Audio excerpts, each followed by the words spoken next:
13তম উপদেশ। অবসর সময়কে পরিবারের সদস্যদের নিয়ে পারিবারিক ভরণ পোষণ বিষয়ে আলাপচারিতার সুযোগ করে দেয়া।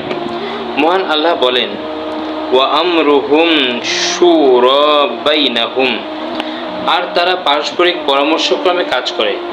সূরা সূরা আয়াত 38।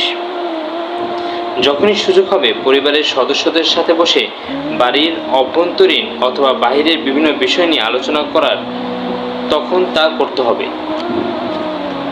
কেননা এটা পরিবারের মধ্যে পারস্পরিক বন্ধন, প্রভাব, প্রতিপত্তি ও সাহায্য সহমর্মিতার উপর পরিচয় বহন করে।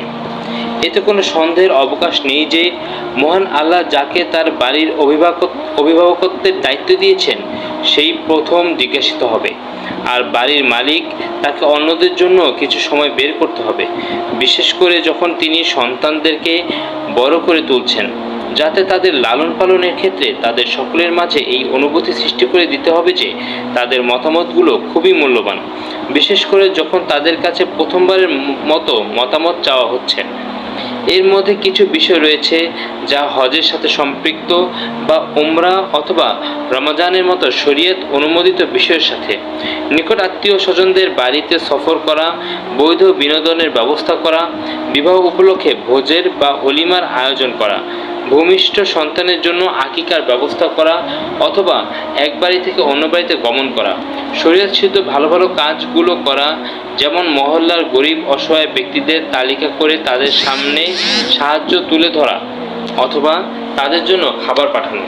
অনুরূপভাবে পরিবারের নানা রকম পরিস্থিতি, নিকটাত্মীয়দের সমস্যাবলী, অংশীদারদের মধ্যে বন্টনগত সমস্যা সহ এ ধরনের নানান সমস্যা। এখানে আপনি সংগঠিতভাবে জীবনযাপনে আরও গুরুত্বপূর্ণ কিছু প্রকারের ইঙ্গিত পাবেন, আর তা হলো পিতামাতা ও সন্তান সন্ততির মাঝে খোলা আলোচনা হওয়া। কেননা কিছু প্রাপ্ত বয়স ছেলে মেয়ের মাঝে এমন সব সমস্যা দেখা দেয় যা তাদের নিয়ে একাকী বসা ছাড়া সমাধান করা সম্ভব হয় না। পিতা